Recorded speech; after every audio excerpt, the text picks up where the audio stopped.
Welcome to the Caribbean Cricket Podcast, your one-stop shop for all things West Indies cricket. By the fans, for the fans.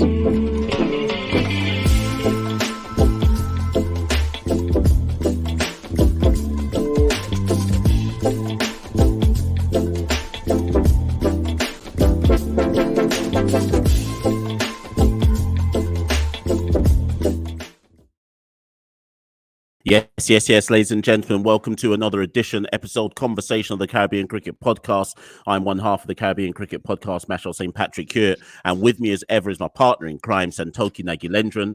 Santoki, how you doing? Yeah, all good. And if any of our listeners want to know the commitment to the cause, just take a look at Mashal's background, out here in the sunshine, beautiful Jamaica, but he set aside time to talk about West Indies ODI, the dreadful ODI side. and he's wearing the West Indies hat as well. let me just give the context. Oh, we have to give the context of the people. Santoki messaged me about an hour ago saying, listen, I've got a 2-hour window. Are you good to go? I looked at the time in Jamaica and it was 7:50 or something like that. I said, say no more. I'm going to jump onto the veranda and record this one. My dad's in his office, so I've had to go outside to record this one. But the dedication to the cause is so deep that I set aside a space on the veranda. But as you say, Santoki, the ODI World Cup squad. The ODI squad for the series against India has been named. If I just quickly remind anyone, or for people who don't know, this is the squad that has been named. Shai Hope, captain. Rovman Powell, vice-captain. Alec Athanaze, Yannick Correa, Casey Carty, Dominic Drakes, Shimron Hetmyer, Alzari Joseph, Brandon King, Carl Mayers, Gudakesh Moti, Jaden Seals, Romario Shepherd, Kevin Sinclair, and O'Shane Thomas. The West Indies did also, the press release did also state that Kemo Paul is injured and unavailable. Nicholas Puran and Jason Holder are both unavailable for selection. It didn't add a context for why they're unavailable. We can speculate, but it just said that they're both unavailable. Strangely, Santoki, there was no specific mention of Akil Hussain. He's just not in the squad, but no actual words as to where he is. But that's a classic West Indies press release, with everyone now having to speculate where Akil Hussain. I know he's in Major League Cricket, but we don't know the reason why he's not in the squad. It also mentioned that there were some additional players at the white ball preparation camp. Dennis Bulai, Roston Chase, McKenny Clark, Kevin Hodge, Jair McAllister, Obed McCoy, and Kevin Wickham were additional players at the preparation camp. I don't know if that necessarily means that they were in contention, but they were there. You'd assume that some of those players, like an Obed McCoy, may well end up being named in the T20 squad when we play that series against the Indians. Just to also add, Santoki, what was also additional to the statement, lead selector, the most honourable Dr. Desmond Haynes said, we welcome O'Shane and Shimron back into the group. Both have played at the international level before and with some success, and we believe that they will fit well into the setup. O'Shane brings pace and is a potential wicket taker with the new ball. Shimron's style of batting will offer a lot, especially in the middle stage of the innings, and he is also a potential finisher. Where do you want to start, Santoki? There's a lot to unpick, Mash. I guess we have to start with Hetmyer, I guess. That's going to be the headline. That's going to be what, most people want to hear about. So Shimron Hetmyer, he hasn't played, I think it's coming up to exactly 2 years, or it has been exactly 2 years since he last played an ODI. That was against Australia in 2021. Obviously, he infamously missed the plane to Australia for the T20 World Cup. Hasn't played for West Indies since.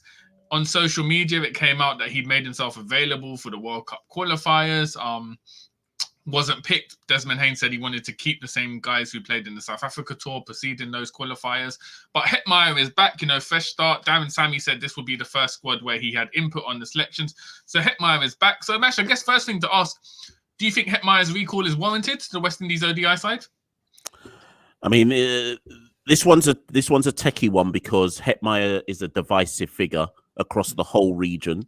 I think there is no answer that you and I can give that would make everybody happy about Shimron Hetmyer. Famously, about 6 months ago, I think I said to you that I'm done with Shimron. But even when I said that I was done with Shimron, that was still with the caveat of recognizing that when you have somebody as talented as Shimron Hetmyer, you can't close the door. West Indies do not have a large enough talent pool to ignore someone like Shimron Hetmyer, even with all of his bad behaviour. My bigger issue, Santoki, I've got no problem with Shimron being back. I think particularly if you're coming off a disastrous ODI World Cup qualifiers where you basically only beat the teams that should have been the bare minimum expectation to beat, you can't not bring Shimron Hetmyer back into the squad. But there's an obvious issue here, Santoki, and I'd love to know what your views are on it. If they could bring Shimron back into the squad for the India ODIs, what was the barrier to bring him into the World Cup squad then? If you think he's good enough to immediately return straight after the World Cup qualifiers, why did they think he wasn't good enough? I know that whole press release about synergy and blah, blah, blah, but do you get where I'm coming from, Santoki? What's the difference? It's only a month apart. So why do you... I just sense that by omitting Shimron from the World Cup qualifiers, they were, chopping off their nose to spite their face? Do you get where I'm coming from? Yeah. Definitely, it feels like egos were at play because essentially, if you're looking at ODI World Cup qualifiers, how important they were, we had to win by any means necessary. Shimron Hetmyer, as divisive as he is, I think the reason he divides fans is because we know how much talent he has. And at times he seems to be squandering that with the decisions he makes. So for them not to pick Hetmyer when he made himself available, I know they could argue, based on principle, he let them down at the World Cup, the T20 World Cup. So why should we pick him for these qualifiers?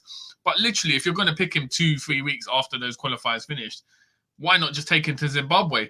When you think about how poorly we done, he could have just filled in straight away for Shamar Brooks, for instance, in that 11. And surely Hetmyer would have performed. He'd have a point to prove. He's world class. So surely there was nothing to lose by taking him. So again, that's just conflicted management, I feel, from the selectors and sort of the management involved with picking Hetmyer, because it just feels now we've got a headline action. Hetmyer, he's known around the world, coming back for essentially in a format where there's no relevance for the next 3-4 years, really, until the next World Cup in 2027. Essentially, these bilaterals against India are dead rubber for West Indies. The World Cup, the next World Cup, so far away, there's no context. You're not preparing them for any major tournament coming up or anything like that. So we're reintegrating him to the West Indies side. But the question you need to ask is, why are we doing it when nothing's at stake? Yeah, very, very good point. And it'll never be addressed.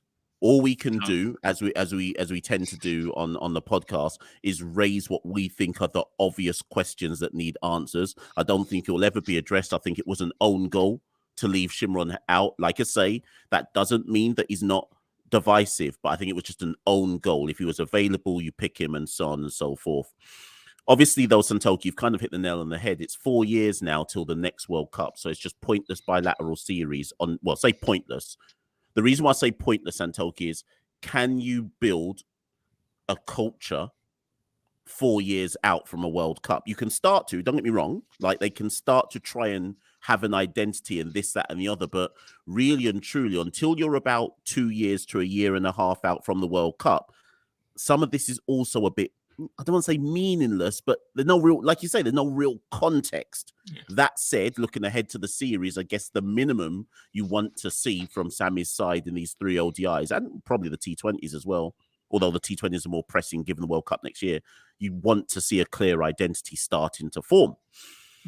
And with that said, we have some other new names that are in the squad. Alec Athanase is a new name in the squad in terms of who didn't go to the World Cup. So Alec Athanase, Jaden Seals, and O'Shane Thomas.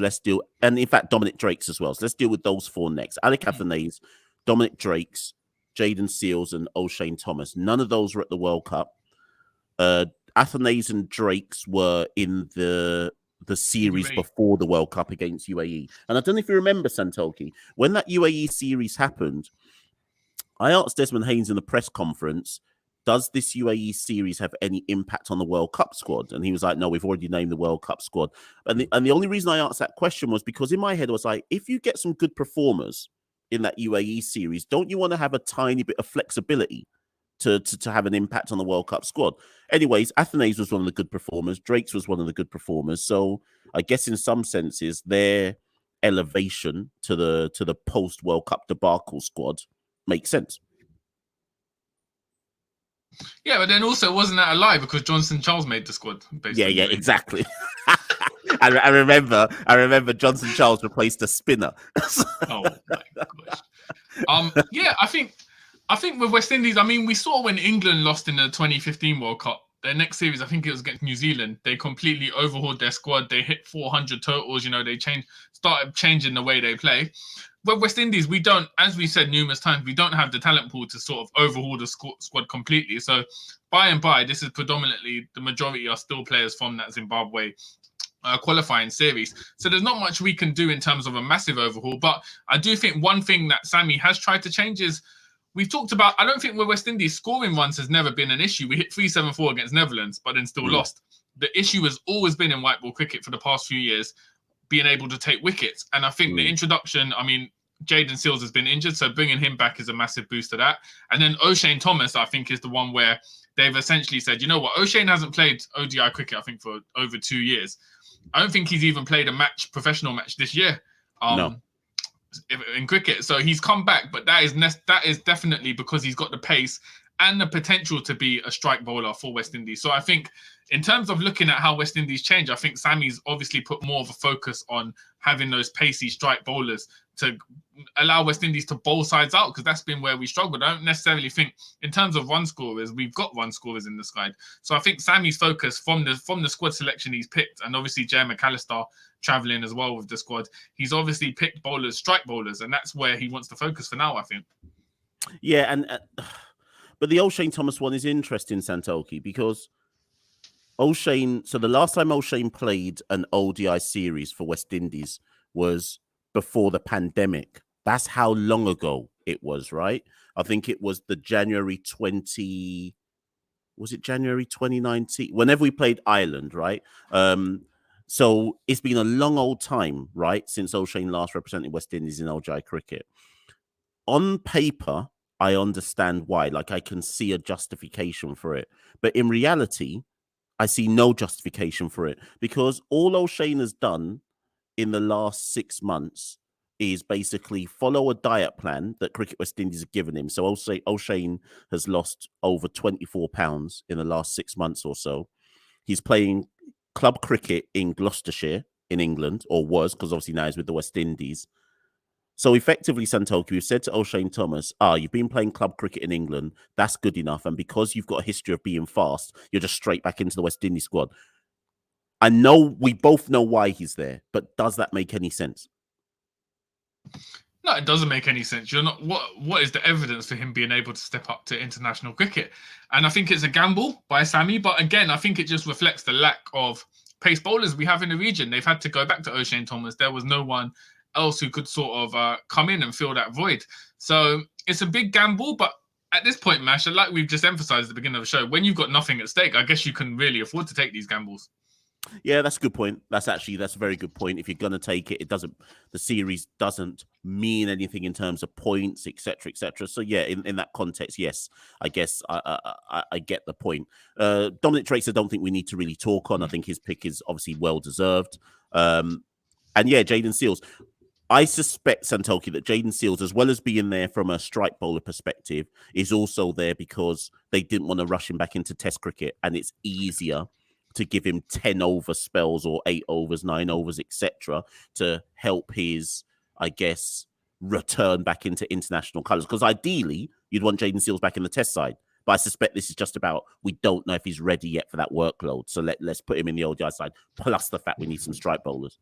Yeah, definitely. And also, I guess we're not playing any more tests for so long. He has to be playing some sort of cricket. So yeah, I think this is a slow reintegration of Jaden Seals. But I'm looking forward to see how he deals with these ODIs and if he can get his rhythm back and everything like that. So I think bowling wise, if O'Shane Thomas can bowl well, I mean, he surely he'll be motivated to. As you said, he's changed this. He's worked on his fitness. He's lost a bit of weight. He seems more disciplined. So if he's got that motivation and hunger, along with Seals and Joseph, we might be able to do something with the ball in this series.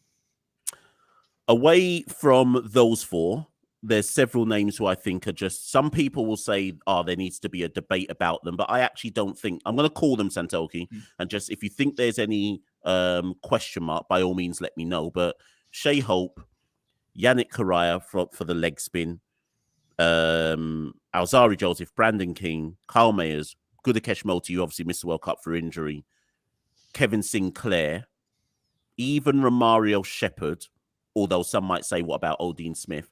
I think on the whole, it's not like you can drop the whole World Cup squad.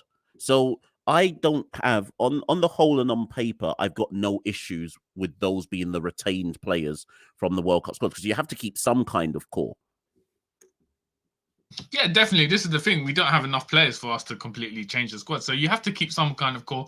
In terms of the players missing, if we just go by the last 11 we fielded against Sri Lanka in those World Cup qualifiers, Johnson Charles is out, Shamar Brooks is out, Pooran's not available.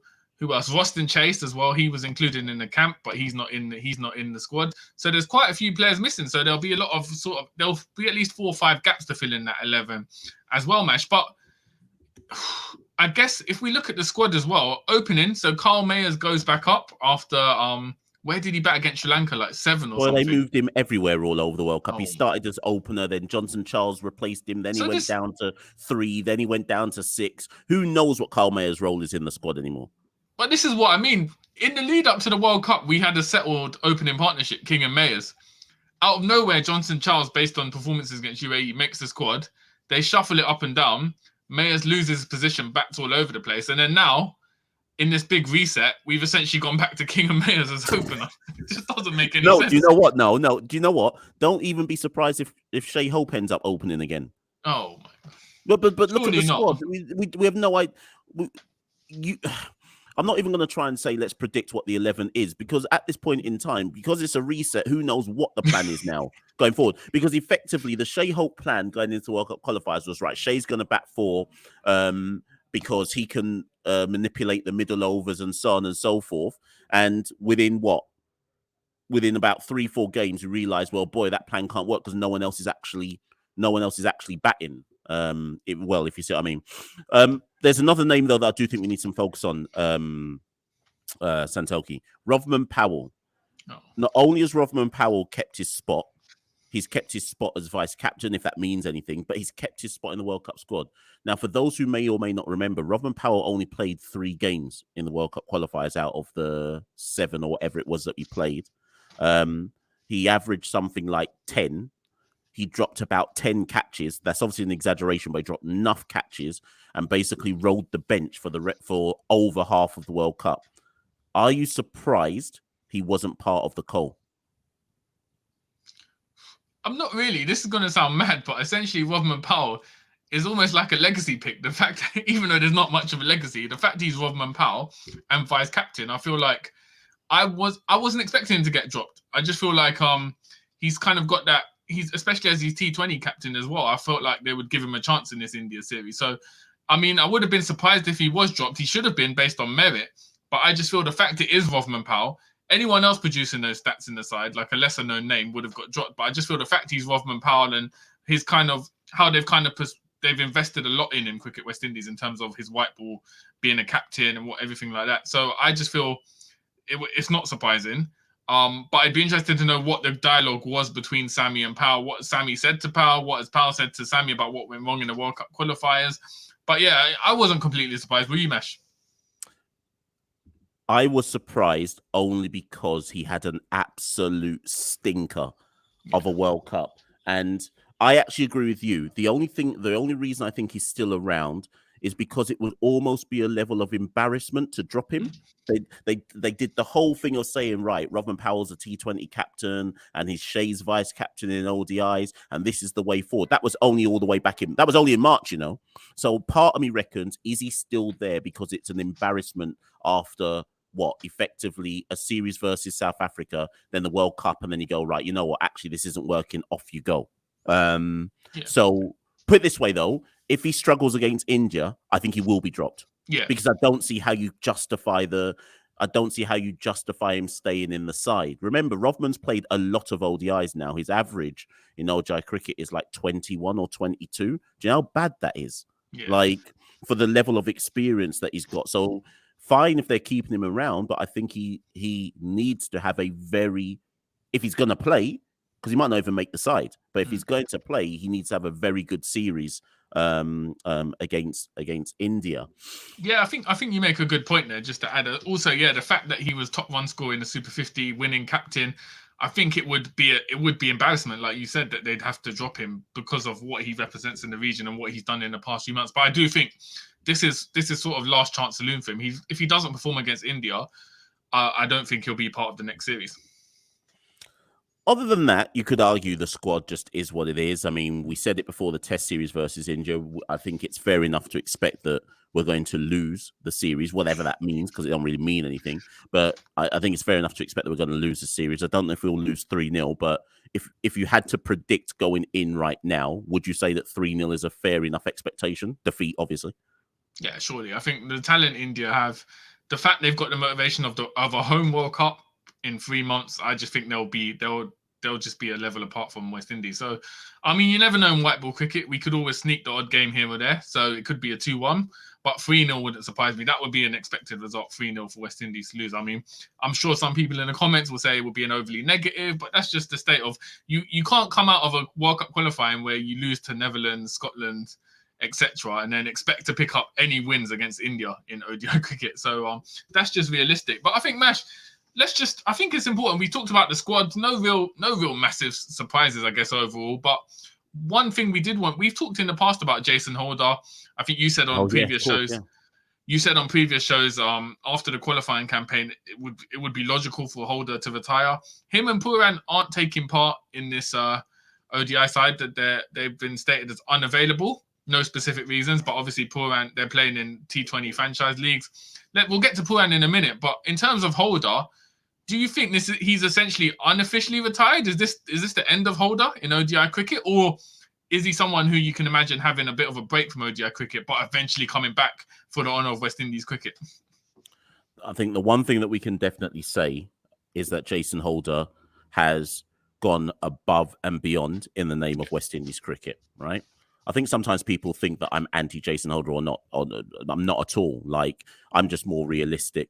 Jason Holder's 31 years old. He has been playing now for the West Indies for must at least be 10 years now, right? In all formats, in essence.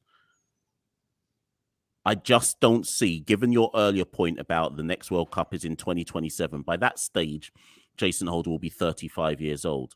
Is it realistic to expect a 35-year-old Jason Holder to still be considered a top? He was never a top all-rounder in ODI cricket, but in the context of a limited West Indies side, he was still able to get a pick.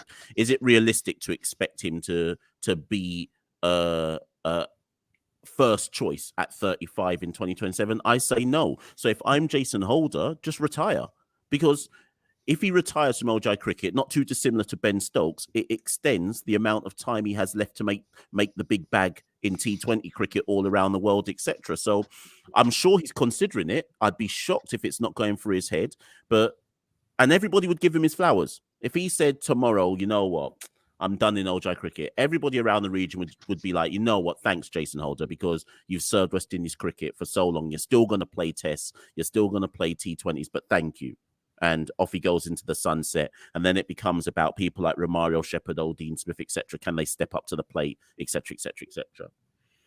The flip side to that is Pooran. You put out a tweet about a day before West Indies announced their squad and said, I wonder if I'm paraphrasing, but effectively you said, I wonder if Pooran's going to not play as much 50-over cricket now, because what's the point? Again, no context, etc.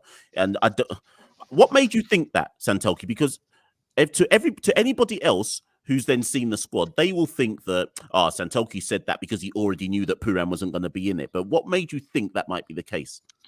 I just think Pooran's, one of the few players in this West Indies side who you could say is a world-class player, at least in T20 cricket and the franchise cricket. And I just think, if you're Pooran, obviously I haven't spoken to Pooran, I don't have any insider information or anything like that. But if I was Pooran and I'm tearing it up across franchise leagues, making $1 million deals across various leagues, why am I going to put my body through extended cricket, 50-over cricket, when there's not even a World Cup on the horizon or any sort of meaning? I've just gone through World Cup qualifiers where I've scored runs. We haven't made the World Cup. Why am I just going to play essentially meaningless ODIs for the next 3-4 years? When I'm at the peak of my career and I'm doing well in franchise cricket. So I don't think it's a case of Pooran never playing ODI cricket again, but as I suspected, I think he'll be very selective in terms of what he plays, because at the end of the day, you got to maximize your bag and be strategic in what you play. So I just think someone to him he's going to get picked deals in every single franchise league if he wants. He's always going to prioritize that T20 cricket. And at this point, with West Indies having no World Cup, having missed out on qualifiers, he committed to those qualifiers. You can't really begrudge him for that decision. Yeah, I can't. And I know for some people listening to this, they'll say it's sacrilegious for us to suggest that Pooran should, and I'll be careful here, but I'm going to say it, pick and choose which 50-over series he plays in. Because to be fair, Santoki, his spot, him and Shai Hope are the only two in the West Indies side who can say, hand on heart, our spots are guaranteed. Yeah. And it's not like an Andre Russell thing. It's not like a Dwayne Bravo thing from back in the day when it's like they come back in as the World Cup is approaching and people start cussing and this and the other. In this present iteration of the West Indies white ball sides, Pooran is a guaranteed pick, no matter what. And he's given, up to this point, he has played in every series that West Indies have required him to play. So my thing is, if he wants to take a bit of a break from a pointless ODI series versus India so he can maximize his bag in Major League Cricket, so be it. He'll come back for the T20s because there's a World Cup next year. So clearly he'll be in the T20 squad, you would assume, to kind of prep for the World Cup. But I think he picks and chooses. Well, within reason, within agreement with the selectors, I think there has to be an element of, you know what? Because if Pooran keeps playing, it limits your opportunity to have a look at a Casey Cartian and Alec Athanaze, etc. You already know Pooran can play. So you need to be able to have a look at other players to see who plays alongside a Pooran, who plays alongside a Shimron Hetmyer and a Shai Hope, who's filling those other gaps. Do you see where I'm coming from? Yeah, definitely. I completely agree. I think Pooran's earned the right, to have a bit of a break from ODI cricket, and obviously with the financials at stake in terms of what he earns in franchise cricket, it's fair play to Pooran. But one more thing we got a few people asking us about Evan Lewis. Now, Mash, mistake me if I'm wrong, but didn't Desmond Haynes say at a press conference earlier this year, Lewis is not available for selection until after CPL? Yeah, so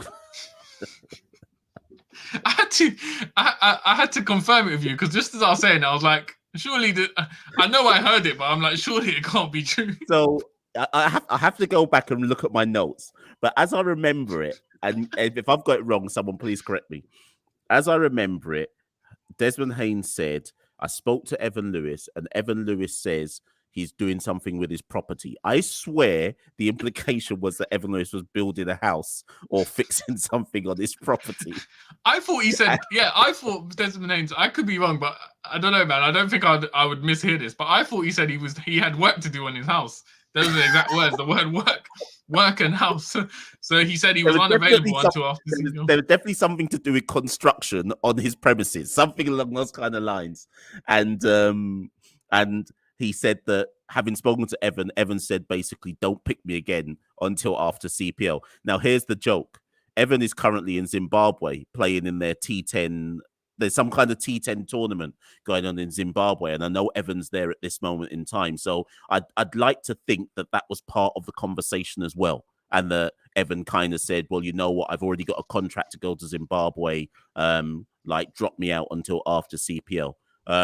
I think the bigger question, Santoki, is, does a fit and inform Evan Lewis walk straight back into a West Indies ODI side?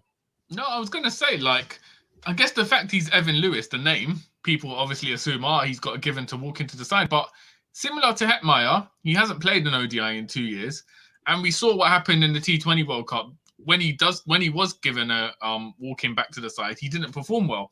So for me, Evan Lewis would have to play at Super 50 and put up runs for me to say, yeah, he deserves a spot. Because if he's coming into the side, is it in place of an opener like King or Mayers, for instance? Yeah. So for me, again, it's a legacy thing. I think it's the fact is Evan Lewis, people will automatically assume, we've seen him in IPL, he's a big player, he'll help West Indies in 50-over cricket. But if you look at the history, he hasn't been part of the side for 2 years now. And what has he done to warrant a recall in 50-over cricket? Obviously, with O'Shane Thomas, he's been recalled with no real evidence to back it up. So for all we know, Evan Lewis could come back in the next series. But I wouldn't necessarily say he walked back into the side. I would like to see him play Super 50 and then go from there. And I believe our next ODI assignment will be against Afghanistan in UAE in late September, early October, just before the World Cup. Evan Lewis ain't getting out of his bed to go play Afghanistan. I'm telling you that right now. So he ain't getting out of his bed to go there. That squad's going to be something very similar to the squad that's been picked here. I think they'll be in India because Afghanistan play in India, right? They play their series in India. I can't remember. India but I'll UAE. be very surprised if UAE. Sorry, I'll be very surprised how many of the big players, whatever big means in today's West Indies, I'll be very surprised to see how many of the big players say, yeah, I'm going to get out of my bed in Trinidad, Barbados, Jamaica, whatever it might be, to fly to UAE to play Afghanistan. But let's see. Remember, I think no longer having the context of a World Cup throws everything. I think normal service now, we can't just assume it's going to be service as usual or practice as usual, whatever it might be, because there's no end goal. So I don't know if we can. This has just come to my mind, but the 2025 Champions Trophy, I think it's the top. No, we don't. We're not in that either. But it's the top 8 ranked, isn't it, in the side? But so surely West Indies, if they moved up the rankings, they could qualify for that. No, again, is there a cut-off? Somebody will correct us in the comments, but unless I'm mistaken, the cut-off has already happened, so we don't qualify for. So, bro, we got nothing. We got nothing. I was clinging. I was clutching for straws there. I was like, hold on. So we got a 4-year window.